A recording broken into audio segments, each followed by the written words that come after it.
Bonjour à tous, bienvenue sur ce webinaire The Place to Crowd, le premier webinaire d'une série qu'on espère nombreux. Ce webinaire aura pour thème évolution et nouveaux enjeux du financement participatif. Je suis ravie de vous accueillir pour cette session avec un panel d'intervenants de qualité. Je suis Florence Dompou, je suis directrice générale de l'association professionnelle Financement Participatif France, une association qui existe depuis août 2012 et qui a pour objet de fédérer les acteurs, plateformes de crowdfunding et écosystèmes du financement participatif pour mener des actions de lobbying, de promotion de la finance participative, de déontologie et de networking. Donc, on organise ce premier webinaire en partenariat avec MangoPay, que je remercie chaleureusement. Alors, j'ai évoqué le fait que c'était le premier d'une série. Je vous donne d'ores et déjà la date du prochain webinaire qui sera organisé le 8 avril. Donc, notez la date dans vos calendriers. On vous tiendra informé de la thématique qui sera abordée à cette occasion. Voilà, je laisse la parole à Adèle de MangoPay pour vous expliquer un peu les aspects techniques de ce webinaire. Merci à tous de participer à ce webinaire. Du coup, moi, je suis Adèle, je suis responsable des partenariats chez MangoPay. Au niveau de ce webinaire, vous avez deux types de moyens d'interaction. Une partie chat, où vous pouvez échanger entre vous, et une partie questions, où vous pourrez poser toutes vos questions aux intervenants, qu'on répertoriera à la fin de l'événement. Vous pouvez aussi voter sur les questions que vous trouvez les plus intéressantes. Comme ça, elles remonteront dans notre flux d'actualité. Et du coup, je vous souhaite à tous un bon webinaire. Et je vais laisser la parole à Charlie. Merci Florence, merci Adèle. Bonjour à tous, je suis Charlie Perrault, je suis journaliste au Journal du Net. Je m'occupe de toute la rubrique FinTech depuis maintenant bien 4 ans. Donc je suis le secteur du crowdfunding maintenant depuis quelques années. Et je suis très contente d'être là aujourd'hui pour parler de tous ces sujets, voilà, d'évolution, les nouveaux enjeux du financement participatif. On a beaucoup de choses, je pense, à évoquer. Donc avec moi autour de cette table, on va dire, virtuelle, Christian Bulgaru, qui est chargé de mission au sein de la division de la régulation des émetteurs de l'AMF. Nous avons Bertrand Desportes, associé chez Mazars, Daphné Papias, PhD student à la London School of Economics et chercheuse au Cambridge Center for Alternative Finance. Et enfin, Jérôme Tessier, responsable du département professionnel agriculture et collectivité pour le Crédit Mutuel de Bretagne. Mais écoutez, déjà, merci à vous d'avoir accepté cette invitation pour échanger autour de tous ces sujets. Alors, surtout que l'actualité de 2020 a été très riche, donc on va pouvoir y revenir. Et puis alors celle de 2021 va aussi l'être. Donc peut-être déjà petit retour en arrière. On va voir un petit peu ce qui s'est passé dans cette année si particulière de 2020, voir un peu les changements qui ont pu s'opérer. Donc peut-être commencer avec Daphné, je propose, pour voir un petit peu ce qui s'est passé en 2020 en Europe au niveau de la finance alternative, financement participatif. J'imagine que Daphné, vous, avec votre prisme un peu plus européen, vous avez peut-être des enseignements à nous partager. Oui, bonjour à tous, bienvenue au webinaire et encore une fois, merci beaucoup à la FPF et MangoPay pour l'organisation de ce webinaire passionnant qui est donc sur l'évolution du financement participatif et des nouveaux enjeux. Alors évidemment, comme Charlie l'a bien expliqué, cette année a été riche en développement, mais peut-être qu'un élément de réponse à cette thématique du webinaire est de regarder en fait la vision européenne et qui évidemment prend tout son sens dans la perspective du règlement européen sur les prestataires de services de finance participative pour les entreprises. Donc évidemment, je crois que Christian vous en parlera beaucoup plus, mais évidemment, c'est une question d'actualité. Alors, le prisme que je souhaite prendre aujourd'hui est un prisme un peu particulier. C'est une perspective européenne qui doit être un petit peu mise en contexte. Elle est tirée en fait d'une étude qui a été réalisée au sein du CCAF, donc du Cambridge Center for Alternative Finance, en collaboration en fait avec la World Bank et aussi le World Economic Forum. Il s'agit de la Global COVID-19 FinTech Market Rapid Assessment Study. C'est une étude et un sondage en fait qui est mondial et qui a été très rapide puisqu'elle a été élaborée, en tout cas la collecte de données a été réalisée entre juin et août 2020 sur en fait l'impact de la COVID-19 sur les fintech, sur en gros 169 pays et sur 13 segments fintech. Donc c'était une étude très large et j'ai tiré en fait de cette étude une vision européenne et en fait j'ai réalisé en regardant de plus près cette étude qui a été réalisée par mes collègues qu'il y avait une forte présence européenne.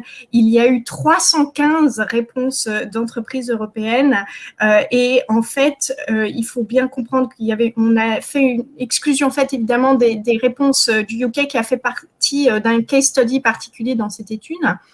Et on voit aussi qu'en termes de segments, en fait, le digital capital raising et le digital lending étaient très présents. Alors, le digital capital raising ici intègre l'equity, l'immobilier et le reward-based crowdfunding. Donc, on a des segments qui sont assez larges, je le dis dès le départ pour qu'il n'y ait pas de confusion par la suite. La slide suivante, s'il te plaît, Charlie. Merci beaucoup. Donc, dans cette étude, je vais mettre en avant, je crois, 3 grands points. Il y en a un qui, je crois, c'est un point sur lequel on va tous converger, je pense, c'est qu'il y a eu un mouvement absolument extraordinaire, sans précédent de solidarité au niveau européen. Et sur, évidemment, notre recherche a été réalisée en juin et août 2020, mais clairement, les chiffres montrent une progression exceptionnelle de 31% en gros sur le volume des transactions et de 41% en Europe sur le nombre de transactions. Évidemment, c'est une progression sur un an. Et cet élan, évidemment, s'explique par une forte demande. Il y a eu, à cause de la crise et de l'impact de la crise sur à la fois l'économie, nos sociétés, nos citoyens, nos systèmes de santé, il y a eu une demande extraordinaire venant d'acteurs très diversifiés. Mais il y a eu, à cet appel, il y a eu un crowd extraordinaire et très diversifié aussi. On a eu des citoyens, des grands groupes qui se sont mobilisés pour faire ces donations sans compensation et des plateformes aussi qui ont été très mobilisées, qui ont créé donc des pages spécifiques, notamment pour les projets liés au Covid, qui ont aussi proposé certains tarifs ou ont carrément retiré certains de leurs tarifs. C'était un élan assez extraordinaire.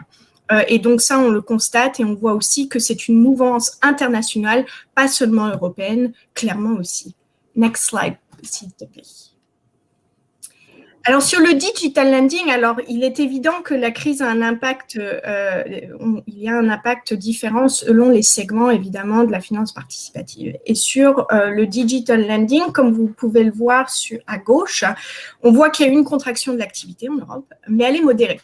Et elle est modérée sur cette période et surtout en comparaison avec le UK et le reste du monde. Si vous regardez le volume des transactions, il y a eu une progression, donc une diminution de moins 3% entre 2019 et 2020 et de moins 2% sur le nombre de transactions. Mais clairement, on n'est pas du tout dans les chiffres de l'Angleterre où il y a eu une contraction très, très forte de moins 22% et moins 24%, qui d'ailleurs, des grands patrons donc de Crowdcube et Seedrs en ont bien parlé de cette contraction et elle est donc constatée. Ce n'est pas uniquement dans notre recherche, le UK en parle activement. Je dirais également sur cette slide une petite mention par rapport au taux de défaut. Vous verrez que l'Europe a une assez bonne performance puisque le taux de défaut est largement plus faible que dans le reste du monde et en Angleterre aussi. Donc, belle résilience et bonne performance en tout cas sur cette période-là, malgré une contraction de l'activité qui était, je pense, attendue, mais clairement, je serais ravie d'en savoir plus aussi de nos participants. Next slide, please. Merci. Alors du coup, sur le Digital Capital Raising, et je crois que il y a aussi un autre point de convergence ici avec le baromètre français, mais on a vu un secteur donc du Digital Capital Raising qui a vraiment eu une assez bonne performance et surtout en comparaison avec le Digital Lending, on voit que la performance a été meilleure et elle suit globalement en termes de KPIs, donc la tendance mondiale, donc c'est une bonne nouvelle. Je dirais qu'il y a une spécificité que vous pouvez voir à droite qui se dégage, c'est que globalement, donc les entreprises dans le Digital Capital Raising ont indiqué que leur financement provenant des institutions et du gouvernement avait diminué, alors qu'en Europe, il a légèrement augmenté. Donc ça, c'est très intéressant et ça veut dire qu'il y a un investissement nouveau de certaines institutions, d'institutionnels gouvernements qui est plus marqué en Europe que dans d'autres endroits dans le monde. Donc voilà, ces données sont évidemment des données, comme je l'ai un peu que je l'ai dit à répétition qu'il s'agissait de données sur juin à août 2020, mais je pense que c'est important au vu d'une crise qui bouge beaucoup et qui est bourrée d'incertitudes à la fois aujourd'hui sur le temps long, etc., de faire très attention à la recherche sur les évolutions. Il faut bien se rendre compte que cette crise n'est pas terminée. Elle intègre évidemment et elle veut dire des challenges, mais aussi des opportunités. Et clairement, la finance participative a gagné aussi en légitimité et on le voit énormément via les élans de solidarité, mais aussi dans leur performance sur le Digital Capital Raising. Voilà pour moi. Merci beaucoup. Non, merci Daphné. Peut-être quand même, comment on explique le fait que cette contraction soit peut-être un peu moins, soit plus modérée effectivement en Europe que dans le reste du monde? Comment est-ce que vous pouvez l'expliquer? Écoutez, qu'elle soit plus modérée dans le reste du monde. Alors, encore une fois, je pense que il faudrait regarder un petit peu plus finement à l'évolution, les plateformes, ce que les plateformes ont fait en Europe. Je pense qu'elles ont réagi, elles se sont ajustées, ont mis en place des stratégies pour réfléchir. Elles ont aussi innové. Clairement, quand on parle d'une crise comme une opportunité pour la consolidation, mais aussi l'innovation, on a vu que les plateformes en Europe ont cherché à innover, à présenter des nouveaux produits, à chercher une nouvelle clientèle. Donc, on a vu quand même des choses intéressantes. Ça s'est fait aussi dans le monde entier, mais je pense qu'en Europe, on a très vite pris le coup, on a pris conscience de l'ampleur de ce phénomène et aussi de l'utilité des plateformes de crowdfunding dans la relance économique. Je pense qu'en Europe, on a tout de suite compris qu'il s'agisse du UK, de la France, de l'Allemagne ou de l'Italie, qu'il fallait intégrer ces acteurs. Et du coup, évidemment, il n'y a pas l'effet PGE dans nos données, mais c'est une part importante aussi, je pense, de la réflexion à avoir sur les évolutions et les évolutions en fait de la finance participative en Europe. Merci. Il y a quand même juste une question que je vais poser tout de suite parce que donc c'est Karen Contet qui demande quand même si vous avez les chiffres en absolu plutôt que les pourcentages. Et de toute façon, je sais que vous transmettrez votre présentation, en tout cas les slides, on vous enverra tout à la fin du webinaire. Mais je ne sais pas si effectivement si vous avez les chiffres en absolu, pardon. Alors ça, c'est malheureusement et j'aurais aimé avoir les chiffres en absolu moi-même, mais pour des raisons de divulgation et de data, je n'ai pas pu les obtenir puisqu'elles sont auprès du CCAF. Et j'en suis désolée, mais j'ai déjà obtenu autorisation à vous montrer ces chiffres-là en pourcentage. C'était, pour être honnête, déjà la croix et la bannière pour le faire. Donc, voilà. Oui, merci, c'est déjà effectivement gentil. On a rarement des chiffres, de toute façon, je peux vous le dire, en tant que journaliste, c'est toujours compliqué. Donc, non, c'est déjà très bien. Peut-être déjà un focus maintenant plutôt en France, Bertrand Desportes, puisque en plus le baromètre du crowdfunding donc en France est sorti justement hier. Donc, peut-être que voilà, vous allez pouvoir nous en parler un petit peu plus, voir ce qui s'est passé en 2020. Puis en plus, alors ça a été une année record. Oui, très bien. Merci pour l'occasion de parler de crowdfunding. Merci à MangoPay, FPF pour l'organisation de ce webinaire. Alors, effectivement, je ne suis pas venu non plus les mains vides, mais avec quelques chiffres issus du baromètre que l'on a publié, donc c'est extrêmement récent. D'abord, souligner qu'au niveau du collecte global, on est sur des niveaux records de collecte en France, puisqu'en 2020, on a atteint le chiffre symbolique du milliard, on est à 1,20 milliard. C'est une progression de plus 62% d'isopérimètre par rapport à 2019. Ça se ventile en 3 catégories d'instruments de financement. Finalement, le don, 219 millions d'euros, le prêt, 742 millions d'euros. Il y a plusieurs modèles transactionnels, mais j'y reviendrai un petit peu plus tard. Le total investissement, 59 millions d'euros, ce qui aboutit au milliard 20 dont on parle. Donc, c'est une belle étape. On peut aller sur le slide suivant, parce qu'il y a aussi la notion de projet qui est intéressante, c'est une grande diversité de projets. Le crowdfunding, c'est multisectoriel. C'est d'abord l'économie sociale et solidaire, qui est très importante et très présente dans le milieu de crowdfunding. Les particuliers, les TPE, PME, ETI, qui représentent quand même 13 796 projets, les opérateurs immobiliers, les startups et autres. Et dans autres, il y a notamment les collectivités territoriales. Ce qui est intéressant de voir, et on va le voir rubrique par rubrique dans la slide suivante, c'est par exemple sur la catégorie du don. Cette année, alors je sais que Daphné a pas mal regardé ces sujets-là, ça me permettra de compléter. Le don sans récompense est absolument étonnant en fait. On est à plus 175% par rapport à l'année dernière qui représentait que 26 millions d'euros. Dans un contexte de crise, les campagnes en don sans récompense pour soutenir des initiatives solidaires ont vraiment explosé. Il est très clair que les projets Covid représentent l'essentiel de l'activité des financements participatifs actuels.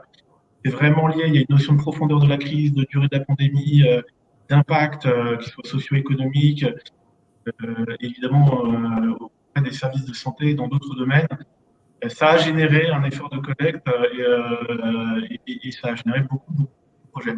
Le don sans récompense n'est pas en reste, mais avec une croissance plus limitée, plus 35,5% pour le don avec récompense. Et dans la catégorie suivante, pré-obligation, on est globalement sur une croissance qui est forte, plus 46%. On passe de 508 millions total prêt de l'année dernière à un peu plus de 740 cette année. Avec des distinguos, le prêt rémunéré plus 76%, le prêt sous forme obligataire plus 46%, qui est largement porté par l'immobilier. L'immobilier, il faut bien avoir les ordres de grandeur en tête, c'est plus de la moitié du financement participatif en France. C'est 555 millions d'euros. Donc c'est extrêmement important. Et puis il y a un petit nouveau qui apparaît cette année, qui est le PGE, prêt garanti par l'État, qui a été accordé au CFP, donc intermédiaire en financement participatif, à la faveur d'un amendement passé au Sénat en avril-mai 2020, qui a permis au CFP, en complément des banques, de pouvoir distribuer du PGE. Alors sur des montants finalement modestes, c'est en gros 12 millions d'euros, dont 7 millions abondés par des fonds de prêt. Donc c'est la collecte participative, c'est 4,3 millions, le reste c'est des fonds de prêt. Alors pourquoi finalement ça n'a pas non plus une ampleur considérable? C'est que il faut bien savoir que c'est des porteurs individuels qui financent ces projets sur les plateformes de crowd, et que sur les mêmes plateformes, vous avez des prêts dont les rémunérations n'ont pas chuté au cours de 2020 aux alentours de 6-7%, et à côté du PGE qui est servi en première année de 2%, révisable au bout d'un an. Alors ça peut progresser après, mais du coup, on n'est pas tout à fait sur les mêmes niveaux de rémunération. Et puis, par ailleurs, faut quand même noter, mais là c'est plus sur le symbole, que le PGE, c'est quand même une reconnaissance des pouvoirs publics. Le financement participatif peut être un acteur de la solution, avec un effet retard par rapport aux banques qui ont eu le droit d'en distribuer immédiatement. Donc du coup, voilà, c'est plus symbolique pour cette année, mais néanmoins ça méritait d'être mentionné. Ça représente à peu près 94 entreprises. Ce qu'on peut dire sur l'écosystème dans son ensemble, c'est qu'il s'est montré robuste et agile. Les volumes sont en forte hausse, on l'a vu. Les rentabilités proposées ne sont pas dégradées, ça c'est très, très important pour les investisseurs et les prêteurs, ni coût de risque, et j'entends par le coût de risque les taux de défaut et les taux de perte. Donc, on peut le dire en synthèse, les plateformes ont continué à trouver des projets de qualité, donc sourcer des projets, et les financeurs ont pu trouver des projets dans lesquels investir ou prêter, ce qui est très intéressant pour l'année 2020. En synthèse, ce qu'on pouvait dire sur cette année. Merci Bertrand. Juste, on nous demande quand même sur quel périmètre on parle. On parle bien là pour l'instant du crowdfunding en France. Là, tous les chiffres qui ont été présentés par Bertrand, c'est pour la France. Il y a quand même quelqu'un qui pose une question, Mouad Tanouti, qui demande comment fonctionne le PGE concrètement sur ces plateformes. De manière très simple. Alors déjà, mécaniquement, le PGE, en fait, il est capé à 25% du chiffre d'affaires de l'année précédente de l'entreprise. Généralement, et ce qu'on a constaté, c'est que les entreprises sont toutes bancarisées et elles ont une banque historique vers laquelle elles se tournent en première intention pour obtenir un PGE, et les plateformes arrivent en complément, mais dans la limite des 25% qui sont autorisés. Après, de manière très opérationnelle, les plateformes reçoivent des demandes de PGE, les inscrivent, et présentent les choses un peu de la même manière qu'un projet très classique, fait par les caractères du PGE, c'est-à-dire garanti à hauteur de 90% par l'État, et un PGE qui ne peut pas dépasser les 20% du chiffre d'affaires, et avec aussi des modalités de rémunération qui sont de taux d'intérêt qui sont plafonnés à 2%, et des frais de dossier pour les plateformes qui étaient limitées à 1 000 € par dossier. Voilà. Oui. Et rappeler effectivement qu'il n'y avait que de toute façon en France que 3 plateformes qui ont proposé en tout cas des PGE, qui sont October, Crédit.fr et Prêteur. Ouais. Voilà. Écoutez, merci du coup pour avoir fait un résumé de cette année en chiffres. Est-ce qu'il n'y a quand même pas eu, parce qu'on parle de bonnes nouvelles, mais bon, moi j'aime bien aussi appuyer un petit peu de l'autre côté. Est-ce qu'il n'y a pas eu quand même de la casse? Est-ce qu'il n'y a pas eu des plateformes qui ont cessé leurs activités? Est-ce qu'il y a quand même eu des défaillances? Ou alors au final, on peut parler vraiment, les plateformes ont vraiment été agiles, ont su s'adapter, ou elles ont peut-être mis en sommeil leur activité pour certaines. Alors, je ne sais pas si Bertrand ou Daphné, côté plutôt Europe. Je peux prendre le point côté France, et puis Daphné complétera sur l'Europe. Côté France, nous, on regarde très clairement les agréments qui sont sur la base ORIAS, qui recensent vraiment les plateformes IFP et CIP au niveau français. Et clairement, je peux vous donner quelques chiffres. Des plateformes qui se créent, qui se ferment chaque année, il y en a par dizaines. En 2020, il y a eu 67 demandes d'agrément. Alors, certains agréments peuvent être dormants. On fait la demande d'agrément, mais ça n'aboutit pas non plus à la création d'une plateforme. Enfin, néanmoins, 67 agréments demandés et obtenus en 2020 et 43 radiations. Donc, il y a vraiment beaucoup de mouvements. Mais si on mais pourquoi des plateformes sont amenées à fermer? C'est que en fait, c'est la vie d'une entreprise classique, faute d'avoir atteint un seuil d'activité suffisant, c'est-à-dire trouver des projets, ça demande un effort de sourcing et fédérer une communauté de prêteurs qui vous fassent confiance. C'est pas évident, et quand vous n'atteignez pas le seuil requis pour pouvoir amortir vos charges, en fait, mécaniquement, des plateformes ne vont pas jusqu'au bout et s'arrêtent en cours de route, ce qui est finalement tout à fait classique. Après, si on parle vraiment de faillite, c'est-à-dire de plateformes qui avaient un vrai portefeuille de projets, vraiment pas des plateformes en phase de création, mais qui avaient déjà de la maturité, un volume de portefeuille de projets important et une grosse communauté de prêteurs. En fait, les cas sont extrêmement rares. Le dernier un peu symbolique qu'on a eu, c'était Unilet, ça remonte à quelques années. Mais ce qui est intéressant de voir, c'est que la profession s'est immédiatement organisée pour reprendre l'activité, les prêts. Et il faut bien rappeler que la réglementation protège les particuliers, parce que les plateformes de prêts participatifs ne détiennent pas en propre l'argent collecté.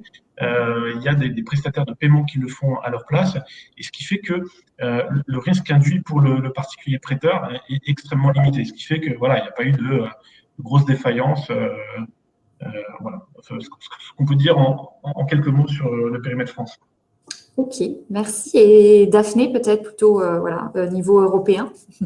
Oui, alors je n'ai pas de données aussi précises que Bertrand au niveau européen, parce que clairement, il y a aussi des différences dans la réglementation, et donc on n'a pas les mêmes procédures, et donc et aussi les business models peuvent être très différents au sein de l'Europe. Mais ce qu'on peut dire, c'est que il y a eu il y a eu quelques soucis sur certaines plateformes en Europe, mais ce sont des difficultés.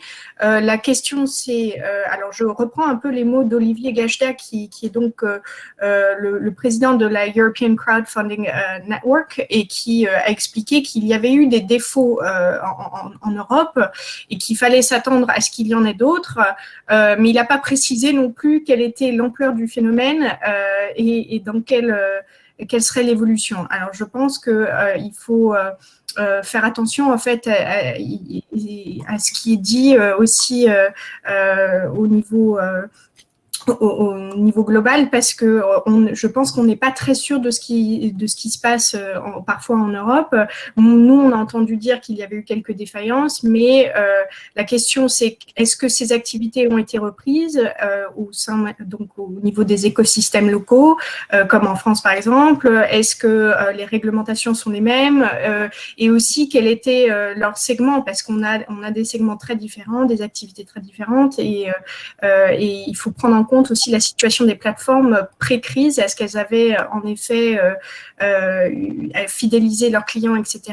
C'est une question compliquée, mais en tout cas, je ne crois pas, en tout cas d'après ce qu'on a vu qu'il y ait eu un phénomène très grave de défaillance en masse de plateformes de crowdfunding. D'accord, merci Daphné. Maintenant, je vais me tourner vers nos deux autres intervenants quand même pour vous demander, est-ce que en fait, avec cette crise, aujourd'hui, les acteurs du crowdfunding sont davantage, on va dire, allez, je vais pas pris au sérieux, ou en tout cas respectés, ou par la finance traditionnelle, donc vous représentez Jérôme Tessier, et par les régulateurs. Donc je ne sais pas si qui veut commencer. Christian, non? Je commence, Christian, à ce moment-là? Oui, je vous en prie. Oui. Merci. Merci. Très heureux d'être parmi vous. Merci à FPF et à Mango. Alors, on n'a pas attendu la crise pour évidemment s'intéresser à ce qui se passe au niveau du crowdfunding. Globalement, Arkea a pris très au sérieux tout ce qu'on peut appeler la désintermédiation, et ça depuis déjà pas mal d'années. C'est clairement un des socles de développement de certaines structures et un de nos atouts. Alors, on est surtout présent, c'est vrai, avec MongoPay, qui, comme Bertrand en a parlé tout à l'heure, est un prestat de paiement pour les plateformes. Maintenant, le crowdfunding a toute sa place dans nos réflexions quand on parle de partenariat, quand on parle de nos approches financières sur les dossiers, et dans les investissements que Arkea peut faire. Et on sait, et bien avant la crise aussi, on a bien vu l'intérêt d'être à la fois en amont et en aval du crowd, parce que nos clients, ils s'intéressent aussi de plus en plus à ces investissements côté épargne. Et on a bien vu tout à l'heure sur une des slides présentées que l'immobilier représentait une très grande partie du business aujourd'hui. Et clairement, on a pas mal de clients qui sont de plus en plus intéressés pour ce genre d'investissement financier, et on a un vrai rôle de prescripteur sur ce sujet-là. Si je reviens sur la crise, moi je trouve qu'il y a un des sujets qui a pris, à mon sens, encore plus d'ampleur avec le crowdfunding et cette crise, et qui aura, à mon avis, un impact à long terme. C'est sur le crowdfunding qui est lié à nos modes de consommation. Et là, je pense à tout ce qui est économie locale, la vente directe. On s'aperçoit que ce sont des sujets qui sont plutôt intéressants sur le crowdfunding, et pour nous aussi, évidemment, et que sur ces sujets-là, on se retrouve et on a un peu plus de demandes et on est plus complémentaires. D'accord, merci. Effectivement, donc de plus en plus de partenariats entre ces deux acteurs. Vous, peut-être, Christian, comment est-ce que vous percevez en tout cas ces plateformes? Est-ce que ça a un petit peu évolué au cours de ces derniers mois? Nous, à l'AMF, donc, on a toujours soutenu ce secteur du crowdfunding. Donc, on le voit comme une vraie alternative crédible au financement par rapport aux voies plus classiques de financement. On a également soutenu donc, le nouveau régime européen qui est en train d'arriver pour permettre en fait à ce secteur de continuer à se développer à une échelle européenne maintenant. parce que c'est un secteur relativement nouveau, on peut dire, donc depuis 2014, donc il est en pleine évolution.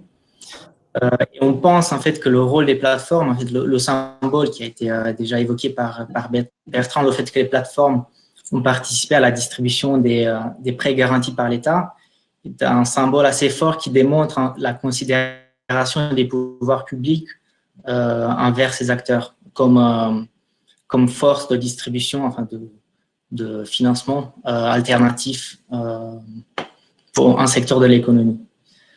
En termes de difficultés qu'on aurait pu observer sur l'année passée, alors c'est vrai qu'on n'a pas encore les chiffres. Du côté des CIP, le reporting est plutôt fait en mois de mars, donc on n'a pas encore les données de l'année dernière. Cela étant, on ne nous a pas remonté d'inquiétude particulière jusqu'à présent.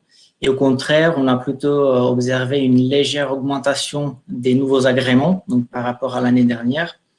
Une légère augmentation, on aura délivré 8 agréments en 2020 par rapport à 6 ou 7 en 2019. Donc, c'est plutôt une bonne nouvelle. Et encore une fois, on n'a pas encore observé de problématiques particulières sur le marché des CIP. D'accord. Ok, bah merci, merci pour l'éclairage. Bon, alors on a quand même bien parlé de 2020, effectivement, plutôt bonne année pour le secteur, mais bon, c'est bien aussi de voir un petit peu l'après-crise. Enfin, en tout cas, voilà, déjà 2021. Donc voilà, on a vu 2020 très mouvementé, les actes de solidarité, donc on en a parlé, il y a eu les PGE, c'est vrai que les plateformes de crowdfunding ont été pas mal sollicitées, mais on peut se demander comment est-ce qu'ils vont pouvoir en fait maintenir cette dynamique dans les mois à venir, parce que les PGE vont bientôt se terminer. Il y a effectivement beaucoup moins maintenant de cagnottes qui sont montées. Donc, ouais, comment réussir à continuer à croître là dans les mois à venir sans effectivement tous ces instruments. Peut-être Bertrand. Oui, en fait, là, vous parlez d'une notion de dynamique, c'est comment maintenir la dynamique du secteur. Moi, je pense que la dynamique du secteur, en fait, elle est en fait portée par des effets qui sont conjoncturels et structurels. Alors, ce qui est conjoncturel, c'est vraiment l'actualité. Le Covid, c'est plusieurs dizaines de milliers de projets solidaires d'un coup, et on espère que ces projets-là n'auront pas lieu d'être reconduits dans la mesure où on arrivera au bout de la crise. Un incendie, une catastrophe naturelle, c'est du même ordre. On a à chaque fois, de manière un peu épidermique, quelques projets qui arrivent pour soutenir telle région en difficulté, etc.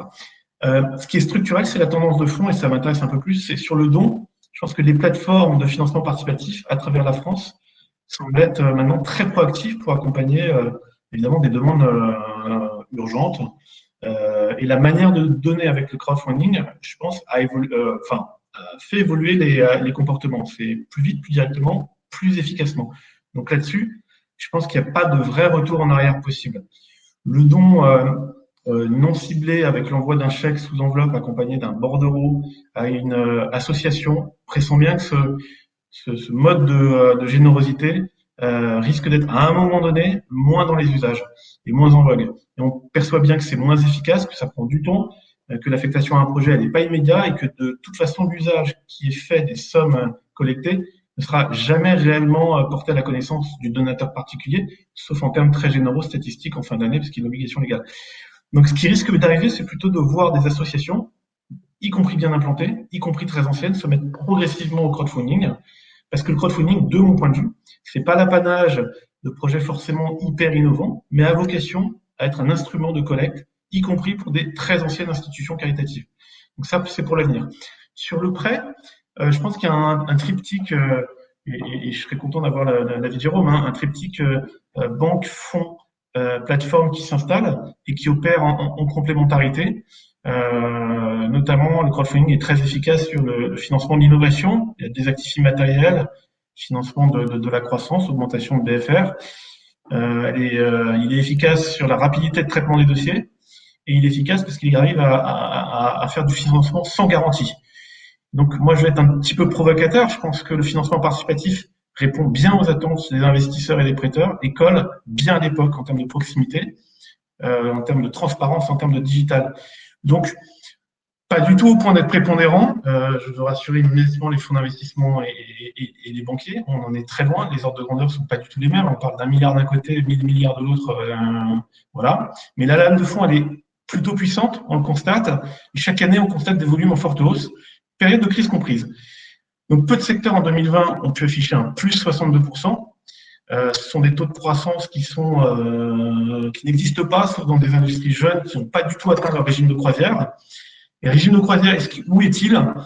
C'est difficile à dire, je ne le sais pas, mais il n'est pas inenvisageable de trouver le crowdfunding à 5 milliards de collecte dans quelques années, si on continue sur ces taux de croissance. En tout cas, c'est la direction que ça prend. Et il y a certains phénomènes qui peuvent aussi aller vers ça. Vous parliez du règlement européen. Le règlement européen, en 2 mots, ça va permettre à des plateformes françaises d'avoir plus de projets pan-européens et une communauté de prêteurs plus importante également. Donc, il y a des effets de collecte qui peuvent s'accumuler aussi par ce biais-là. J'en ai terminé sur les perspectives, mais pour moi, la dynamique, elle est encore largement positive pour les prochaines années. Il y en a encore. Merci, oui. Je ne sais pas si Daphné, vous voulez peut-être ajouter, pareil, encore avec ce prisme européen. À chaque fois, je me tourne vers vous. Oui, alors non, je vais dans le sens de Bertrand. Je pense que voilà, il y a sûrement une mouvance donc structurelle et qui est amplifiée par la conjoncture actuelle. En tout cas, au niveau des dons, on sait que les Européens sont de plus en plus intéressés par voilà l'impact social de leur donations, veulent voir l'impact sur la société, sur des projets innovants, et on voit que les donations sont vraiment très importantes. Alors, il faut aussi dire que cette mouvance conjoncturelle, pour l'instant, elle reste là. Et elle risque aussi potentiellement de rester là pendant un petit moment. Donc, cette dynamique, il faut peut-être voir ça aussi. Pour l'instant, sur les 6 mois ou 1 an à venir, elle risque de rester là puisqu'il y aura de la demande potentielle dans le contexte d'une situation sanitaire qui est ce qu'elle est. Aussi des demandes liées à cause d'une absence de fonds. On voit bien en Italie, par exemple, l'urgence qu'a constitué le premier confinement en Italie. Il y a eu des besoins considérables et peut-être que dans les 6 mois à venir, il y en aura encore en France, en Allemagne, etc. Donc, il faut voir que cette conjoncture, je pense, pour l'instant, risque de durer. Donc, sur les 6 mois à 1 an, on peut encore voir cette solution. La question, c'est le futur. C'est comment adapter les plateformes, comment les plateformes vont s'adapter à la conjoncture post-crise. On sait évidemment, et j'imagine qu'elles réfléchissent beaucoup à l'avenir, et le sujet européen et le règlement arrivent à un bon moment puisqu'il va permettre probablement à beaucoup de plateformes de scale up leurs opérations, de trouver une plus grande communauté encore que les communautés locales. Et ça, c'est très important au niveau européen. Et bonne ou mauvaise nouvelle, je pense que c'est une très bonne nouvelle parce qu'elle va permettre la consolidation probablement du secteur du crowdfunding en Europe. Ouais, on en reparlera effectivement après le gros volet de 2020. J'avais quand même une question sur l'avenir, effectivement. Est-ce que vous pensez, alors peut-être Jérôme Tessier, il va y avoir plus de complémentarité justement entre les financements bancaires, les plateformes de crowdfunding? Est-ce que vous voyez effectivement ça arriver? Alors, moi, je crois que la complémentarité, elle existe déjà et on l'a vu dans pas mal de projets. Il y a 3 raisons qui font qu'on a une vraie complémentarité entre du financement bancaire classique et du crowdfunding. D'abord, c'est par rapport aux objets financés, et je vais le détailler après. Le deuxième point d'accroche, c'est par rapport à l'équilibre des plans de financement, évidemment. Et enfin, moi, j'y trouve aussi un intérêt réciproque de pouvoir avoir des sujets communs avec le crowdfunding, et il n'y a pas des projets qui peuvent être 100% finançables par le crowd et 100% finançables par le réseau bancaire traditionnel. Je pense qu'on a beaucoup d'atomes crochus. Sur les objets financés, on l'a vu aussi au travers des différentes interventions. C'est vrai qu'il y a des sujets qui sont toujours plus compliqués à financer chez les banques traditionnelles. On va y retrouver le milieu associatif, on va y retrouver le milieu culturel. On va y retrouver également le financement de l'idéation, les projets qui sont pas suffisamment matures. Et là, c'est vrai que le crowdfunding a des beaux atouts à jouer. Et puis, il y a des secteurs où on a un peu plus de complémentarité, tout ce qui est économie locale, vente directe, j'en ai parlé tout à l'heure, l'immobilier évidemment, parce qu'on s'aperçoit que l'un sans l'autre, sur les projets immobiliers, c'est la complémentarité des deux qui fait qu'il y a des accompagnements de très belles factures. On l'a vu sur les chiffres. Et puis sur l'ESS également, l'ESS était un élément extrêmement important aussi pour nous, et on le voit que dans le crowd, c'est aussi le cas. Sur les plans de financement, je disais tout à l'heure, c'est un équilibre. C'est un équilibre à la fois sur les ressources et les fonds qui sont prêtés entre du capital, du financier ou de l'investisseur, mais c'est également un bon équilibre, je trouve, c'est un mix en termes de rémunération, puisqu'on n'est pas que sur des taux bancaires, on n'est pas que sur des intérêts, il y a aussi les contreparties qui peuvent être intéressantes du point de vue du crowd que les banques ne pourront pas, sur lequel les banques ne peuvent évidemment pas s'aligner. Et puis, le troisième point, c'est, je pense qu'on a des intérêts réciproques, même si les contreparties ne sont pas les mêmes. Aujourd'hui, un banquier peut rassurer un co-founder sur un projet, mais l'inverse est vrai aussi. Nous, sur certains dossiers, on apprécie fortement d'avoir de l'investissement de fonds. Ça rassure sur le dossier, ça permet également, mais tous les avantages du crowdfunding, en termes de communication, en termes de réseau, en termes de notoriété. C'est vrai que le crowd, c'est aussi des tests grandeur nature, et sur certains dossiers, ça nous permet de valider quelque part la faisabilité du projet ou l'intérêt du projet par rapport à une communauté ou par rapport à des consommateurs. Donc, c'est aussi une vraie aide à la décision bancaire.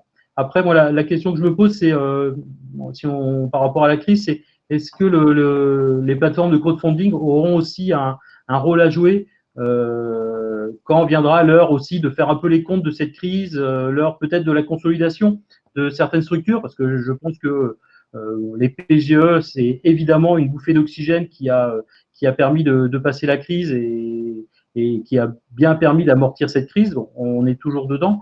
Maintenant, je pense aussi qu'il faudra, dans un second temps, sans doute passer par des phases un peu plus structurelles sur la consolidation des entreprises.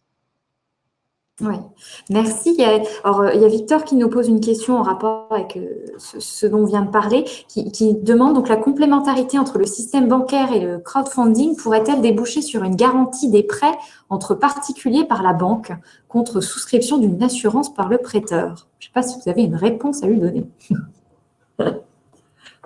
Pourquoi pas? Pourquoi pas? La garantie, la contre-garantie existe bien pour nous banquiers quand on va chercher des partenaires comme BPI, comme la CIAJ ou d'autres partenaires ou même des structures.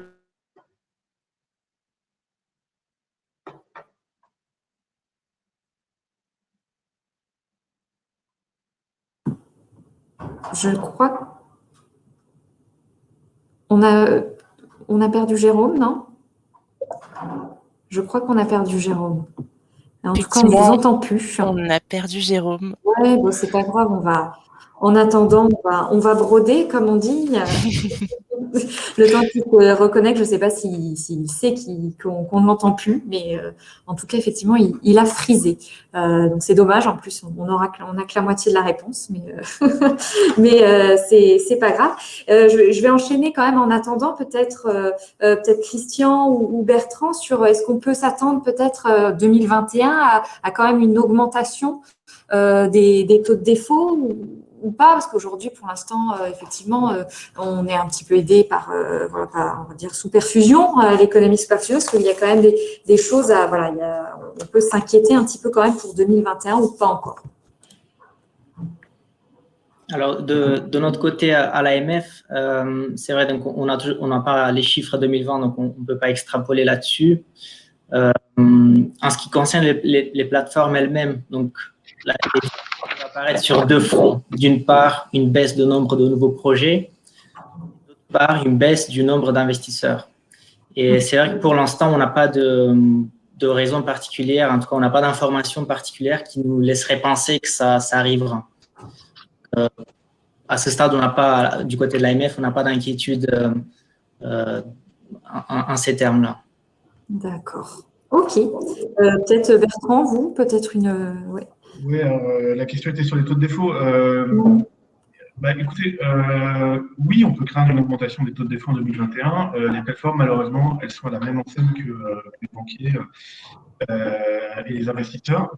Jusque-là, les taux de défaut, je vous le rappelle, ont été contenus. Les taux de défaut 2020, on a recensé 3,25%, tout qui était confondu. Les plateformes continuent à être extrêmement sélectives sur les projets qu'elles mettent en ligne. Elles ont raison de le faire pour ne pas décevoir la communauté de prêteurs qui leur font confiance. Tant qu'elles resteront sélectives, le taux de sélection est par exemple de 4,89% pour le prêt rémunéré, par exemple. Ça veut dire que pour 100 dossiers qui arrivent sur la table d'une plateforme en prêt, on a un peu moins de 5 qui sont effectivement mis en ligne. Et ça prémunit les plateformes quand même de déconvenus futurs. Alors après, évidemment, il y a des effets sectoriels terribles dans l'événementiel, dans le tourisme, etc. Et les plateformes qui y sont exposées auront des difficultés comme les autres. D'accord. Ok. Et il y a une question d'ailleurs de Bernard qui peut peut-être compléter. C'est concernant l'immobilier, n'y a-t-il pas un risque que se retrouvent sur le crowdfunding les emprunteurs les plus risqués qui peinent à se faire financer par les banques? Est-ce que quelqu'un a une réponse? Je ne sais pas si on m'a retrouvé. Oui, Jérôme, on vous a retrouvé, ça y est. Alors, je vais répondre côté bancaire, sachant que Daphné ou Bertrand ont beaucoup plus de recul que moi sur le sujet. Je pense que ça a été vrai à un moment donné, mais il y a déjà quelques années, et qu'aujourd'hui, je pense que aussi, on s'aperçoit que les dossiers de crowdfunding sont de bonne qualité, que on y retrouve un intérêt certain et les investisseurs ne s'y trompent pas. Maintenant, on est vraiment sur de la complémentarité. Il y a des périodes dans la vie d'une entreprise où le crowdfunding sera plus intéressant. On voit aussi qu'il y a un certain nombre de projets qui sont cofinancés ou même voire financés par du crowdfunding, par de l'apport de business angel ou par du prêt bancaire. Et les trois sont finalement assez complémentaires pour que le projet soit bien abouti. Et souvent, le crowdfunding permet d'avoir ce que je disais tout à l'heure, du test, de la communication, du réseautage. Et les dossiers qui, globalement, ne sont pas accompagnés par du prêt bancaire, ce n'est pas forcément évident qu'ils le soient aussi par du crowdfunding. Ok. Et comme on vous avez perdu tout à l'heure quand même, Jérôme, est-ce que vous pouvez nous expliquer un petit peu en quelques mots quelle est, vous, la stratégie que vous avez, la stratégie donc, du crédit mutuel sur le financement participatif?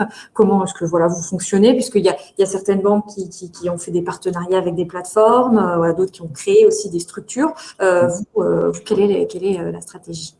Alors, la stratégie d'Arkea aujourd'hui n'a pas été de créer une plateforme à dimension nationale ou européenne. Par contre, on n'est pas resté sans rien faire. On a des partenariats aujourd'hui qui s'ouvrent avec des plateformes nationales. On a une petite plateforme, quand je dis petite, c'est parce qu'elle est sur un bassin géographique très breton, c'est Kengo, où là on est surtout sur des projets qui sont dans le culturel, qui sont dans l'associatif ou sur les collectivités locales. Mais c'est vrai qu'on reste dans le périmètre breton. On a aussi des partenariats et même des entrées au capital, et c'est le cas d'Arkea vis-à-vis de Chorégraphe, par exemple. Arkea est actionnaire de Chorégraphe, à la fois actionnaire sur la structure, mais également. Décidément, on a reperdu Jérôme. Voilà les aléas du direct, la technologie. Bon, si on le retrouve tout à l'heure, on lui demandera. Donc, on s'est arrêté à Chorégraphe.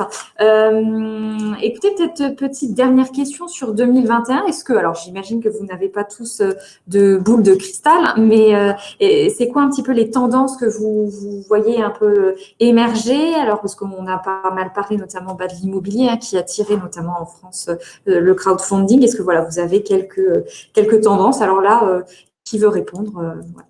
Allez-y.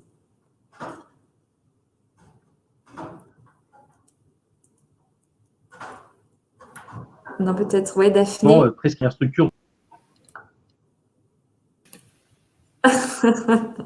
Allez-y, Daphné, on attend. Non, je ne souhaitais pas couper la parole à Jérôme qui est clairement... peut-être que vous voulez répondre, Jérôme. Non, allez-y, je suis désolé. Non, il n'y a pas de souci. Oui, le crowdfunding immobilier, je crois, est une... Voilà, il y a des développements assez impressionnants dans ce secteur-là. Il y a aussi les énergies renouvelables. On voit aussi le développement en Europe de quelque chose dont on ne parle pas beaucoup, c'est le healthcare crowdfunding. Donc, dans le contexte sanitaire, ça prend un certain sens, mais c'est-à-dire, en fait, les gens souhaitent en fait faire participer à des investissements qui sont liés à technologies qui sont appliquées dans la médecine, etc. Donc, on voit que le Covid a dirigé certains intérêts, on va dire, des consommateurs et des citoyens vers ces segments-là, et ça sera très intéressant de voir post-Covid quelle est l'évolution de ces secteurs-là qui sont voilà, très innovants, et il faudra regarder ça de très près d'ici voilà, la fin, on espère un jour la fin de cette situation sanitaire. Merci. Quelqu'un d'autre veut réagir effectivement sur ces tendances à venir que vous pouvez voir? En deux mots, je pense que le crowdfunding est un accélérateur de changement et sur des domaines pointus, notamment les circuits courts, économie collaborative, énergie renouvelable. Je pense que c'est vraiment là où ça va se jouer.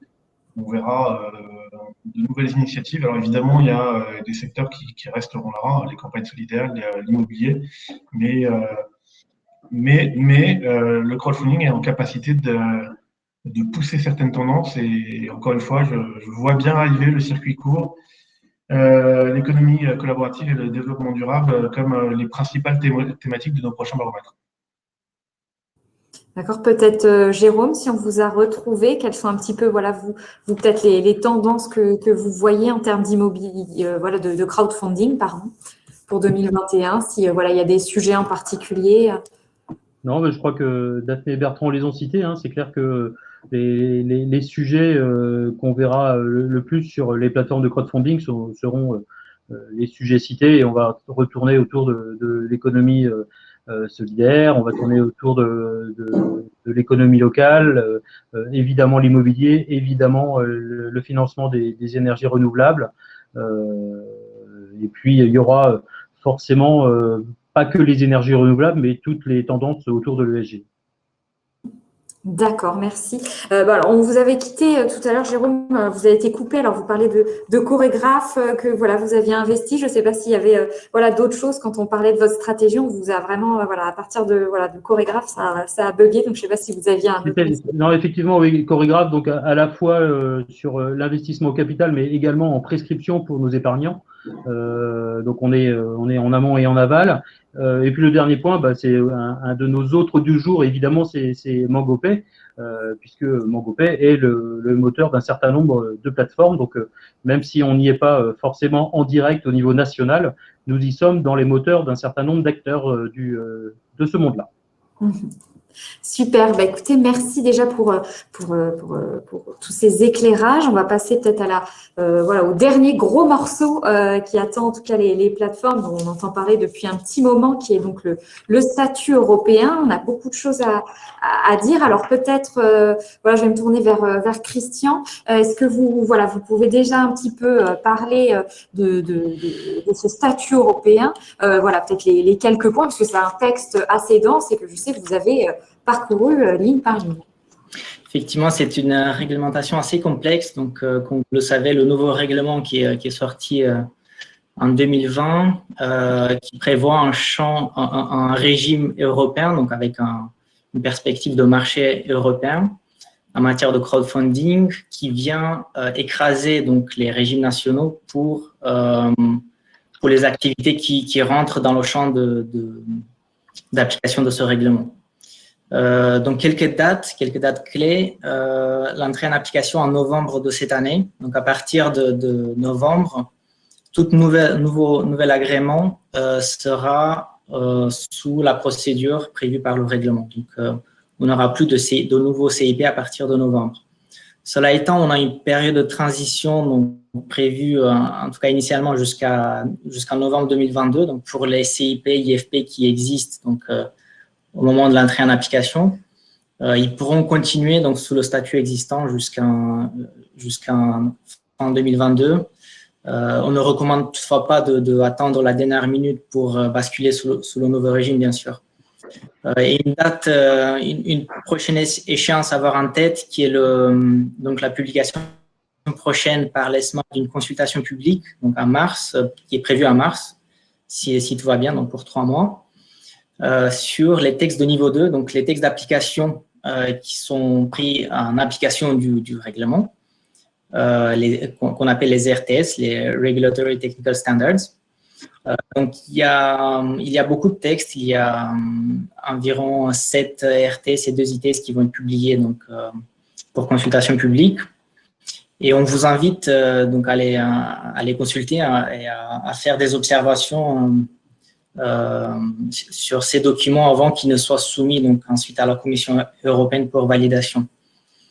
Donc, en quelques mots, donc, l'agrément prévoit un agrément unique, donc à la fois pour les activités de crowdlending et crowd equity. Donc, bien sûr, les exigences d'agrément varient selon les services qui sont envisagés par la plateforme, mais on est sur le principe d'un seul agrément. Il y a la possibilité, donc au niveau national, de mettre en place une procédure simplifiée pour.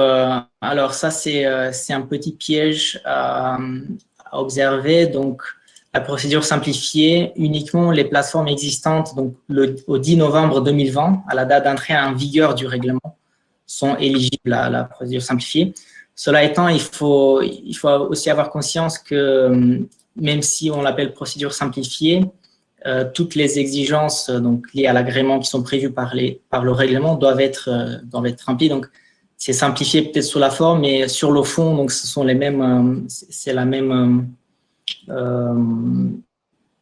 contenu. Et vous pouvez dès à présent en fait consulter ces nouvelles exigences qui sont à l'article 12 du règlement, sachant qu'ils vont être complétés donc par un texte de niveau 2, par un RTS, qui viendra détailler le contenu du dossier d'agrément qui va être assez fourni. Donc, on vous invite à le consulter, à faire vos observations au moment de la consultation publique de l'ESMA. Quelques avantages qu'on peut citer. Donc, on a bien sûr le passeport qui est le plus gros avantage, donc là, avec une procédure assez simple. Donc, auprès de l'autorité d'origine, le prestataire pourra obtenir un passeport visant certains pays.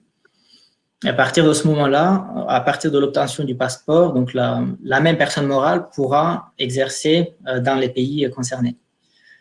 Les offres donc, sont limitées à 5 millions d'euros, ce qui est certes un peu moins que les 8 millions que les CIP peuvent faire aujourd'hui.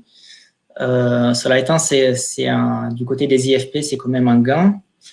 Et on constate aussi pour les investisseurs, en fait, qu'il n'y a pas de limite, enfin, formellement, il n'y a pas de limite au montant investi, sauf, bien sûr, pour les investisseurs non avertis, on y revient.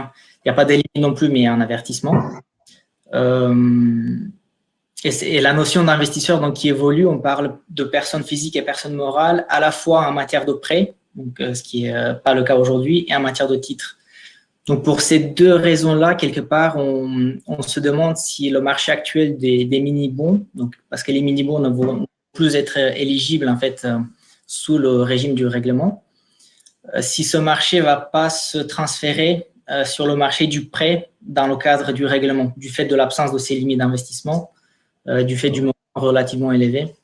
Donc, ça, c'est un feedback qu'on espère avoir de la part du marché. Si je continue donc sur le slide 15, un point important donc, est l'arrivée de ces distinctions investisseurs avertis et non avertis. Donc, on aura un parcours investisseur qui sera assez différent de ce qui existe aujourd'hui, avec un changement de conception pour les CIP notamment, parce qu'on n'est plus sur une notion de service de conseil, mais on est sur une notion de service de réception et transmission d'ordre et de placement non garanti.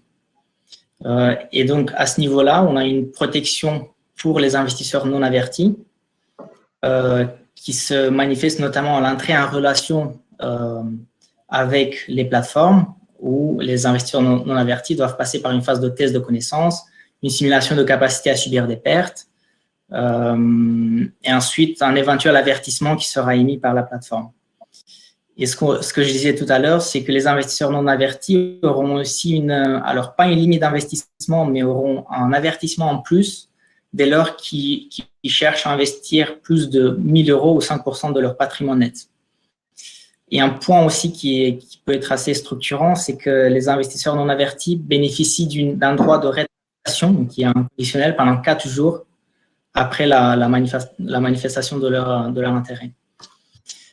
On note aussi donc en slide 16 le nouveau document d'information, Key Investment Information Sheet.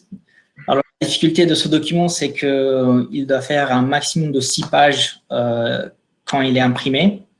Alors, il y a beaucoup d'informations. Donc, les informations, on peut déjà les voir. Ce qui est attendu, on peut déjà le voir en annexe 1 de l'article et à l'article 23 du règlement. Sachant qu'on aura donc également un texte de niveau 2, un RTS, qui viendra préciser un template pour ce document et qui viendra peut-être détailler certaines exigences prévues par le règlement. Si je passe donc au dernier slide, donc prochaine étape, c'est la consultation publique. Donc on vous invite à y participer. Ça arrive d'ici 1 mois à peu près. Alors, merci Christian pour déjà d'avoir balayé un peu le sujet et de toute façon, parce que je vois qu'il y a quand même une question, mais effectivement, on vous enverra les slides, puisque c'était assez condensé. Évidemment, c'est compliqué d'imprimer toutes les informations et tous les points importants. Donc, on vous fera passer effectivement les slides de toutes les slides qui ont été présentées pendant ce webinaire et notamment celles que Christian vient d'afficher. D'ailleurs, il y a juste une personne qui demande une petite question, un petit détail sur le droit de rétractation de 4 jours. Il concerne donc uniquement les investisseurs non avertis ou pas? Oui, exactement. Uniquement les investisseurs non avertis. Donc, pour savoir si un investisseur est averti ou pas, donc c'est la première chose que la plateforme doit faire en principe. Donc, à l'arrivée d'un investisseur, déterminer s'il est averti ou pas.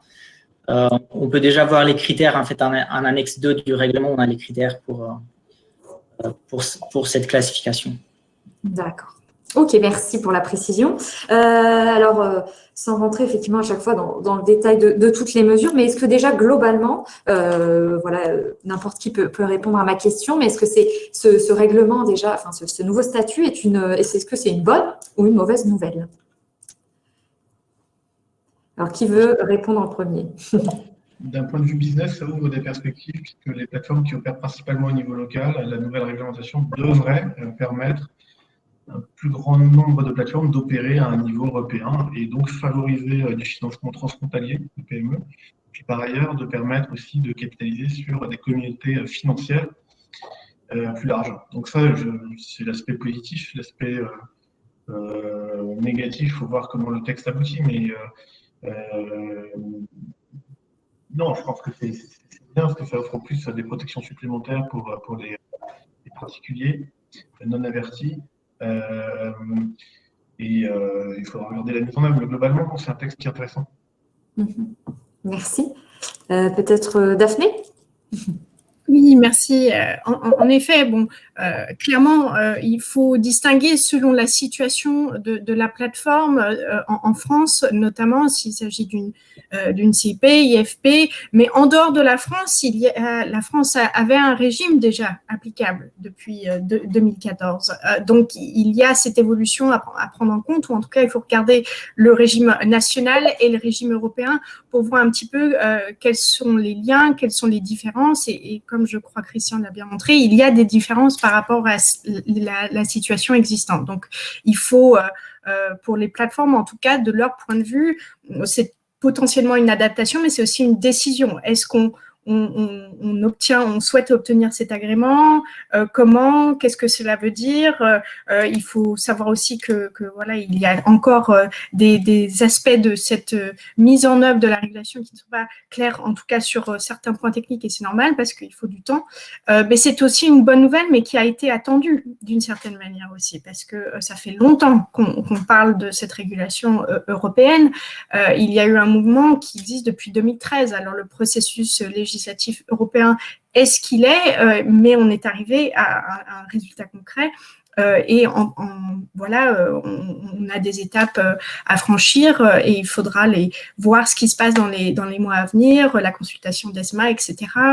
Mais sur le fond, je crois que les plateformes, en tout cas celles qui ont toujours eu cette vision européenne en tête, elles sont très contentes de cette perspective de pouvoir réaliser des opérations transfrontalières. Il y a d'autres pays qui n'avaient aucun régime aussi et on va voir des plateformes émerger dans des pays qui n'en avaient pas. Donc, tout ça pour dire, il y a des situations différenciées. La France avait déjà un régime, mais évidemment, selon le business model et aussi la stratégie long terme, il peut s'agir d'une très bonne nouvelle, une peut-être moins bonne nouvelle, mais ça demande une adaptation continue et dans le futur. Oui, c'est vrai que peut-être d'un point de vue français, on peut plutôt se réjouir parce que ça a été quand même pas mal inspiré justement ce statut européen quand même du modèle français. Donc on va faire un peu le cocorico quand même là-dessus. Mais est-ce que c'est pas quand même un peu lourd peut-être pour les plateformes? Je sais pas, Daphné. Peut-être que tous ces changements. Alors peut-être quand je suis une grosse plateforme, je pense à voilà, nous chez nous on a October, voilà, ça va. Mais pour toutes les plus petites plateformes, ça va pas être quand même compliqué pour elles à gérer? N'opérant pas de plateforme et je ne vais pas tenter de répondre directement à cette question, mais la régulation, on a vu dans ce projet, il y a une protection des consommateurs avertis, non avertis. La construction, le crowdfunding s'est fait aussi avec la régulation et a créé une légitimité à ce secteur via l'encadrement de ces activités-là. Donc, petite ou grande, la question de la régulation est une question intégrale aux évolutions et donc, je vais dire bonne ou mauvaise, il faut l'intégrer d'une certaine manière moi, évidemment, je n'ai pas de capacité, je n'ai pas de compétences compliance pour les plateformes, donc je ne vais pas m'avancer sur le poids réglementaire que ça pourrait avoir sur les petites vis-à-vis des grandes plateformes. Mais on voit bien que c'est aussi une façon d'obtenir une plus grande légitimité pour le secteur, pour les plateformes. Je ne sais pas ce que Christian vous dira sur la regulatory burden, comme on dit, le coût, le poids réglementaire, mais celle-ci est aussi en évolution. On voit bien qu'il reste des détails assez techniques à régler dans ce dossier aussi. Oui, merci. Peut-être, voilà, oui, Christian, peut-être pour réagir, effectivement. Oui, c'est tout à fait, je rejoins Daphné. C'est une réglementation complexe, donc il y a un certain risque d'effet de consolidation. Donc, il y a une complexité réglementaire qui est indéniable. Donc, est-ce que toutes les plateformes auront la capacité de faire ce passage? Nous, on l'espère. Et en tout cas, l'AMF sera là pour accompagner les plateformes à faire cette transition. Donc, ça, c'est important de le mentionner. Le soutien de l'AMF, et on souhaite avoir un maximum d'acteurs qui pourront faire ce passage. Donc, on est là aussi en soutien. On essaiera d'organiser des sessions, des ateliers de formation en complément pour cet accompagnement. Donc, on pense que c'est une opportunité pour les plateformes de se développer sur le marché européen. Il y a des obstacles réglementaires indéniables, à la fois d'un point de vue structure pour la plateforme elle-même, donc la façon dont elle est structurée, mais aussi en termes de structuration des dossiers de financement participatif, avec des règles qui peuvent être différentes de celles qu'on a aujourd'hui en matière de conflit d'intérêts, en matière de structure interposée donc entre les investisseurs et le projet, Il y a quelques limites prévues par le règlement qui sont différentes de celles qu'on a aujourd'hui en droit français. Donc, on invite effectivement les plateformes à anticiper, à prendre connaissance de cette réglementation, à faire ce qu'elles peuvent le plus en amont possible parce que, effectivement, c'est assez complexe finalement. Oui, c'est sûr. C'est sûr. Est-ce que il y a quand même un, deux, trois gros points de blocage, peut-être, Christian, que vous avez en tout cas identifié, ou peut-être que déjà les plateformes vous ont fait remonter. Alors vous me voyez peut-être déjà venir avec l'histoire du plafond, puisque vous allez peut-être l'expliquer, mais effectivement il y a tout un débat là-dessus. Je ne sais pas s'il y a deux, trois comme ça, deux, trois points un peu bloquants que vous allez remonter. Je mentionnerai effectivement, donc on a deux points qui nous ont été remontés. Donc d'une part la limite à 5 millions, donc on comprend que ça peut être problématique, notamment pour les dossiers immobiliers. Et l'autre point qui est le mini, donc les instruments qui sont éligibles en fait au financement participatif, qui sont donc 3 types d'instruments. On a les prêts. Ça se change pas. On a les valeurs mobilières, donc en sens de MiFID II, et on a aussi les instruments admis qui sont plutôt des instruments du type part sociale. Donc là-dessus, ce sont des instruments qui doivent être autorisés donc par l'autorité d'agrément. Et on voit bien que les mini-bons ne rentrent pas dans ces catégories parce que ce ne sont pas des valeurs mobilières et ce ne sont pas des titres de capital non plus. On espère toutefois que le marché des mini-bons pourra se transférer vers le marché des prêts, donc comme j'ai dit précédemment. Et d'autres difficultés, donc le parcours investisseur qui va être assez différent de ce qui est fait aujourd'hui. Donc on est plus sur une notion de conseil, on est sur un parcours qui est spécifique, notamment pour les investisseurs non avertis. On n'a plus donc à ce stade, en tout cas, les plateformes au titre du règlement ne sont pas soumises aux obligations anti-blanchiment. Donc, le processus KYC est peut-être allégé dans ce sens-là. Donc, on a cette problématique d'onboarding. Ensuite, donc, la problématique de la structuration des transactions, avec, comme je le mentionnais, les conflits d'intérêts les règles ont changé, donc la plateforme ne peut pas participer à une offre qui est en cours. Les actionnaires de la plateforme ne peuvent pas être porteurs de projet. La manière d'utiliser les structures interposées, donc avec des sociétés interposées entre les investisseurs et le projet, donc est limitée. Donc il y a quand même des perspectives. Également, je mentionnerai donc le document d'information donc le KIS, qui est quand même assez. Donc, on demande beaucoup d'informations de manière assez condensée, donc en 6 pages. Et ça peut être aussi un challenge. Et on invite par exemple les plateformes à essayer de produire des documents d'information sous ce nouveau format pour voir comment elles peuvent arriver à encadrer dans les 6 pages. Ouais. Et d'ailleurs, c'est une opportunité pour ensuite remonter donc, des observations au niveau de la consultation publique de l'ESMA là-dessus. Effectivement. Alors, Sanaï nous demande quels sont les enjeux pour un régulateur comme l'AMF avec ce nouveau règlement européen. L'enjeu, c'est tout d'abord d'identifier les points qui sont problématiques donc, au niveau national, donc les points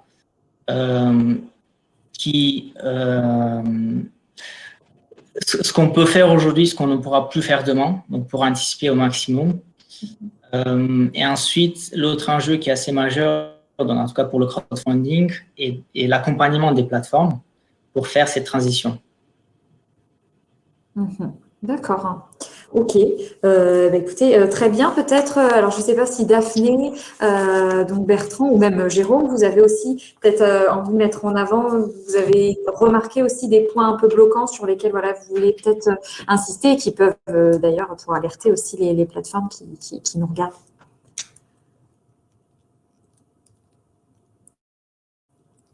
Pas particulièrement.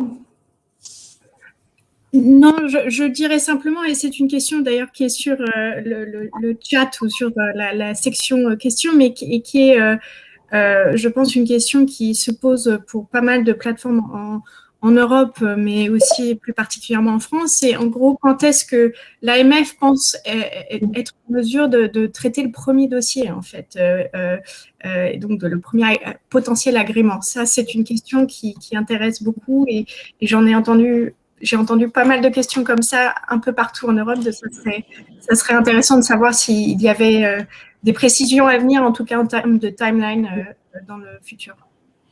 Je pense qu'on n'a pas beaucoup de marge de manœuvre. Techniquement, on doit pouvoir le faire à partir du 10 novembre 2021. Donc, les premiers dossiers sous le nouveau régime. Il y a quand même un document aussi qui est en cours de préparation par l'ESMA, un RTS qui concerne le dossier d'agrément qui est assez structurel et structurant en fait pour ces procédures. Sachant donc qu'on a cette consultation publique avec une version, un projet de texte, on aura des commentaires sur les textes vont changer. Donc la version qu'on verra a priori en mars n'est pas forcément la version définitive. Donc la version définitive des textes, on l'espère l'avoir avant la fin de l'été, afin qu'on puisse en fait utiliser ces textes ensuite au moment de l'entrée en application du règlement. D'accord, oui, très bien, au moins pour le calendrier que vous pourrez retrouver d'ailleurs dans les slides qui vous seront envoyés. Je ne sais pas si Bertrand ou Jérôme, vous avez aussi un éclairage à apporter plutôt sur ces points bloquants ou Moi, je découvre le sujet avec la présentation de Christian, donc je n'ai ni remarque ni question. D'accord, merci. Très bien, peut-être c'est quoi pour terminer un petit peu, quels peuvent être vos conseils, alors en particulier Christian, mais sur justement pour se préparer au mieux à cette réglementation, c'est quoi, on peut vous appeler, on peut vous demander des conseils, c'est quoi un peu vos recommandations? Tout à fait. Donc, le premier conseil, c'est d'anticiper au maximum, donc de ne pas attendre la dernière minute, parce qu'on a déjà le texte, le règlement qui peut être lu, qui peut être compris. La consultation publique, donc c'est une étape importante, donc on vous invite à y participer. Et ça permettra aussi aux plateformes, aux acteurs de prendre connaissance en fait du régime de manière plus approfondie. Anticiper, par exemple, donc le nouveau document d'information qui est quand même un changement assez structurel, le parcours investisseur on peut le voir notamment à l'article 21 du règlement. Et bien sûr, se rapprocher des interlocuteurs habituels. Et donc, je le répète, du coup, l'AMF est effectivement dans une position d'accompagnement en matière de crowdfunding. Eh ben, écoutez, non, c'est très bien pour ça. Alors, j'ai quand même une petite question là de Karsten. Je voudrais poser une question donc à Monsieur Bulgaru. Comment l'AMF interagit-elle avec les plateformes étrangères qui veulent établir une présence sur le marché français avec une licence de l'ECSP? Oui, tout à fait. Donc, c'est comment est-ce que la procédure de passeport fonctionne? En fait, la plateforme, elle va avoir son autorité d'origine. Donc, si c'est une plateforme étrangère, elle va avoir son autorité de là où elle a obtenu son agrément.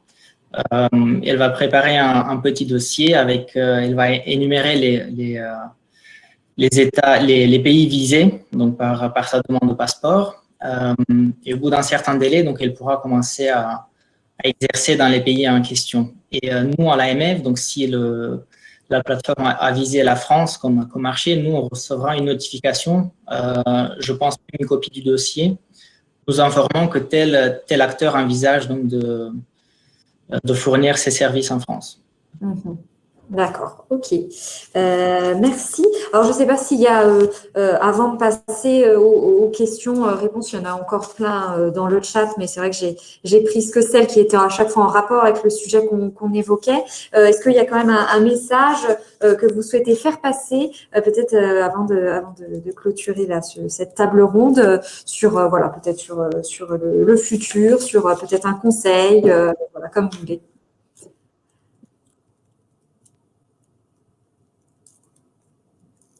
Dans le constat, le crowdfunding a de l'avenir, donc on a hâte de voir les chiffres l'année prochaine pour mesurer la dynamique. Vraiment, c'est un instrument de financement qui a permis de porter des projets qui en valaient la peine. Je vous renvoie à l'étude qu'on vient de publier hier. On a mis en valeur 6 projets. C'était les coups de cœur FPF Mazars, projet de nature économique ou solidaire, qui exprime bien, je pense, la diversité du crowdfunding, exprime bien la typologie de dossiers qui sont accompagnés par le crowdfunding et la manière dont ça fonctionne. C'est pas à lire ça, c'est très court, très rapide, mais ça permet d'avoir une idée du sujet très clair. D'accord, super, merci. Donc, oui, Jérôme? Oui, juste pour conclure, la banque traditionnelle n'a pas peur du crowdfunding. Je crois que j'espère que je vous ai motivé pour bien voir la complémentarité des deux sujets. Et je crois que c'est vraiment l'alliance des différents types de financement qui permettra de financer l'économie, de financer les entreprises et que chacun puisse y trouver une façon de se financer. Super, merci. Et Daphné, un petit mot pour conclure. Alors pour projeter, écoutez, en tout cas, personnellement, j'ai hâte de voir ce qui se passe dans ce milieu du crowdfunding, à la fois en France et en Europe.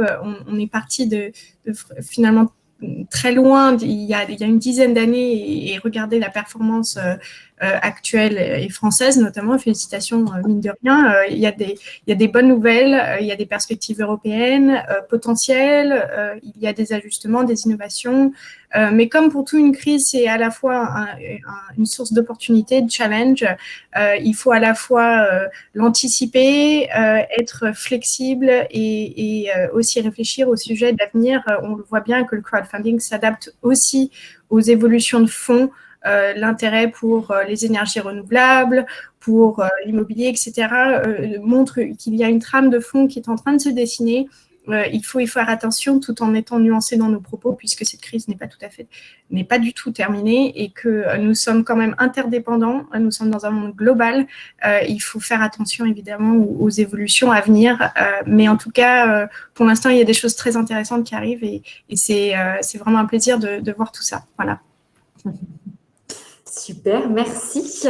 Merci encore à vous quatre. Donc, on a donc prévu une séance de série de questions-réponses. Donc, je vais essayer de les prendre au fur et à mesure. Donc, n'hésitez pas à les inscrire donc du coup dans le menu questions voilà, de Livestorm.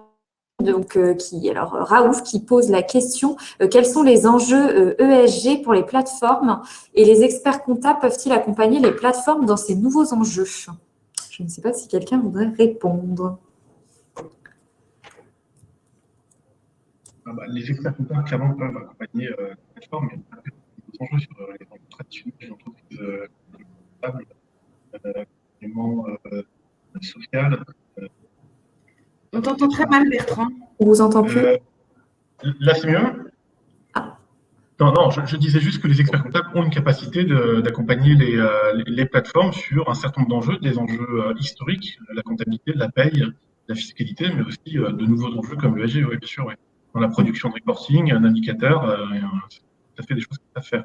Et les experts comptables, j'en profite, je fais le lien, sont aussi capables d'accompagner les porteurs de projets, notamment dans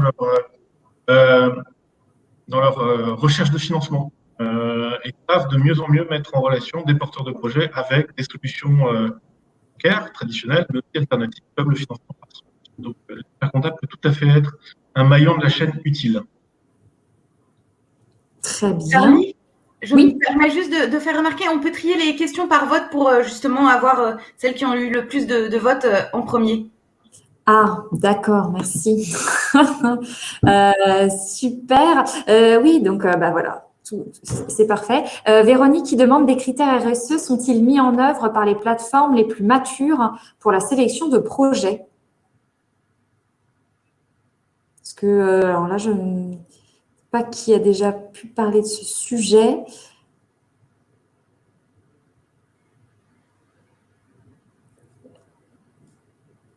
Ah bah non, Florence, je vois que tu as répondu en fait. Tu mettais effectivement au titre de FPF, nous souhaitions notamment réfléchir sur ce sujet dans le cadre du label France Relance, mais les pouvoirs publics ne sont pas encore enclins à ouvrir le dispositif aux plateformes. Donc, oui, j'ai apporté une des quelques réponses au fil de l'eau, mais si les intervenants veulent compléter, ils sont les bienvenus. Enfin, ils le peuvent évidemment.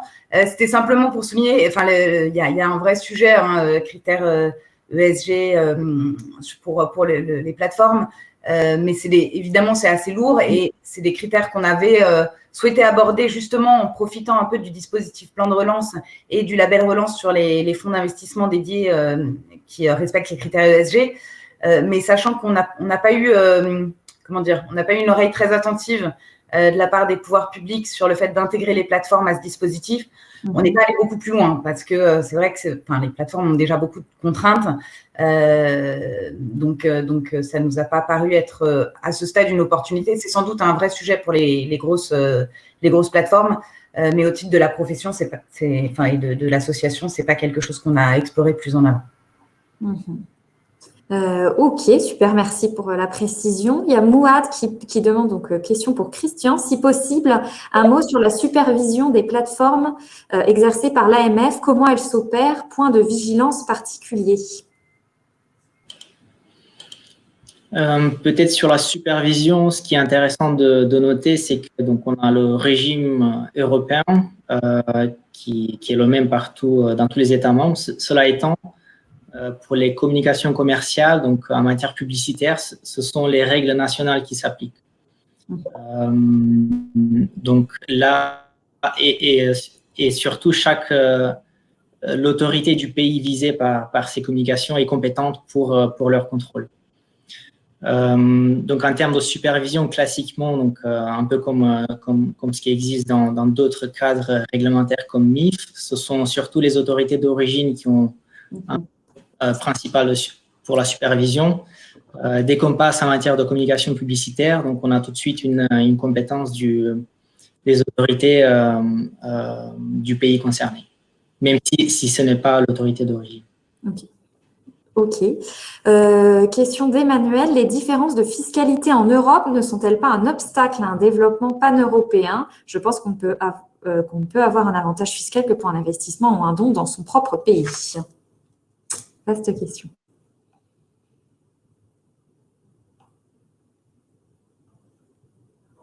Pas de. Alors, Daphné, je ne sais pas si. peut-être, je me tourne toujours vers vous quand c'est. Non. Je suis désolée pour ma caméra, j'espère que vous me voyez. En tout cas, je dirais les régimes fiscaux, c'est une question très énorme en Europe. Elle est énorme, cette question. Et d'ailleurs, c'est pas spécifique. C'est pas spécifique uniquement au crowdfunding. La question de l'harmonisation des régimes fiscaux en Europe est une question et un nid à pas mal de sujets politiques derrière. Donc, je crois que oui, l'Europe est consciente que sur certains segments, alors je ne suis pas du tout au courant des régimes fiscaux pour le crowdfunding, mais clairement en Europe, il y a généralement une vue qu'on essaye d'harmoniser, on essaye en tout cas un maximum d'apporter une harmonisation fiscale, mais sur le crowdfunding et sur les régimes fiscaux, je ne suis pas sûre que ça soit entièrement d'actualité pour l'instant, malheureusement d'une certaine manière, mais malheureusement ces sujets-là sont très compliqués au niveau politique et encore une fois, c'est pas spécifique au crowdfunding, c'est vrai de la plupart des choses taxables. Super, merci. Une autre question de Raouf. Alors pour Mazar, plateforme et reporting PRI sont-ils compatibles? Alors, plateforme et reporting PRI. Est-ce que quelqu'un peut me donner la définition du reporting PRI, ce qui m'aidera à répondre à la question? Exactement ce que je cherchais en même temps. Le problème d'utiliser trop d'acronymes, à un moment donné, Ouais. on s'y perd, et celui-là ne m'est pas connu. Mince. Si quelqu'un a la réponse.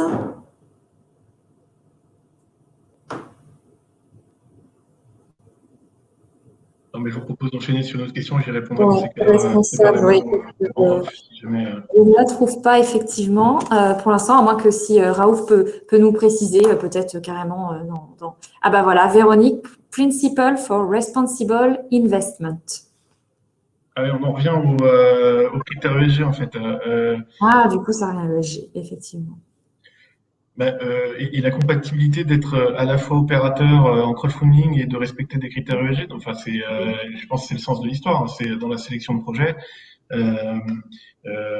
La communauté des financeurs va être de plus en plus sensibilisée à ces sujets-là et voudra que les porteurs, que les projets portés en soient le reflet. Je dirais même que le crowdfunding est plutôt en pointe sur ces sujets-là. Enfin, il n'y a qu'à regarder au jour le jour les projets qui sont portés sur les différentes plateformes, et je peux toutes les citer, aller voir October, aller voir QOCUP, aller voir WeFairBank, etc. La tonalité ESG, elle est extrêmement présente. Elle est extrêmement présente, et certaines plateformes en font même une marque de fabrique dans leur sélection et dans la manière dont elles marketent les projets. Donc c'est une thématique qui est très forte au sein du financement participatif. Ok, merci. Merci pour la réactivité. J'ai une question, là, je vois, qui vient d'apparaître de Karsten. Si un projet de crowdfunding immobilier veut lever plus de 5 millions d'euros, il pourrait utiliser le régime de prospectus existant en France ou pas? Ça va être un des enjeux, je pense, Christian.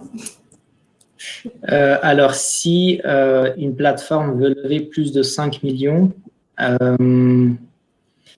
il faut savoir donc que le service de crowdfunding, donc en matière de titres, pas en matière de prêt, donc en matière de titres spécifiquement, on est sur une notion de réception et transmission d'ordre et de placement non garanti. Donc, ce sont des activités qui relèvent du champ MiFID. Donc, en l'absence en fait parce qu'on a une directive qui accompagne le règlement. Ces directives, elle extrait les plateformes du champ d'application MiFID.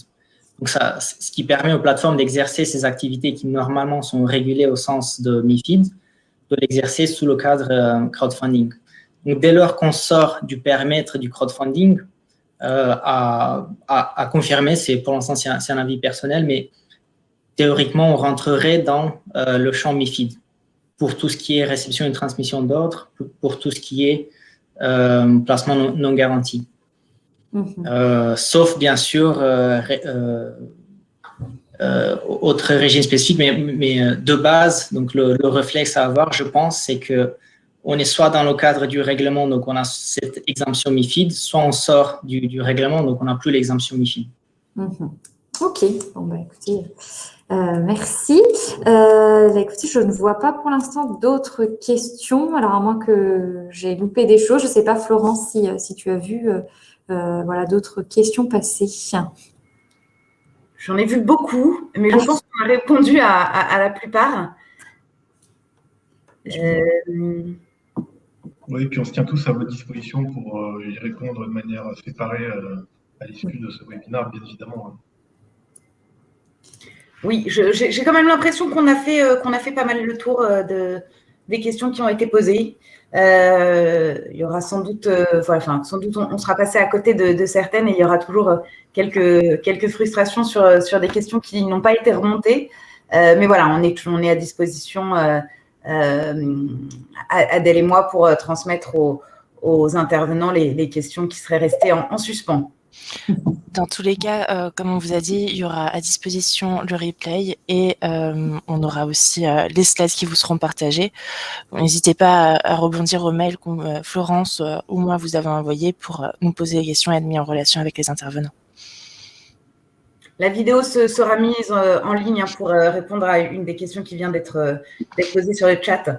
Donc, elle sera accessible à la fois chez MangoPay et à la fois chez FPF. Du coup, je pense que c'est le mot de la fin. Il nous reste à remercier chaleureusement nos intervenants. Merci Charlie, Daphné, Christian, Bertrand et Jérôme. C'était vraiment passionnant. On vous donne rendez-vous à tous le 8 avril pour la deuxième session The Place to Crowd. Et on reste disponible en tout cas d'ici là si vous avez des questions pour avancer sur ces sujets. Je vous remercie beaucoup. Je vous souhaite une très bonne soirée. Merci. Au revoir. Merci beaucoup. Merci beaucoup. Au revoir. Au revoir. Merci, au revoir. Merci beaucoup, au revoir.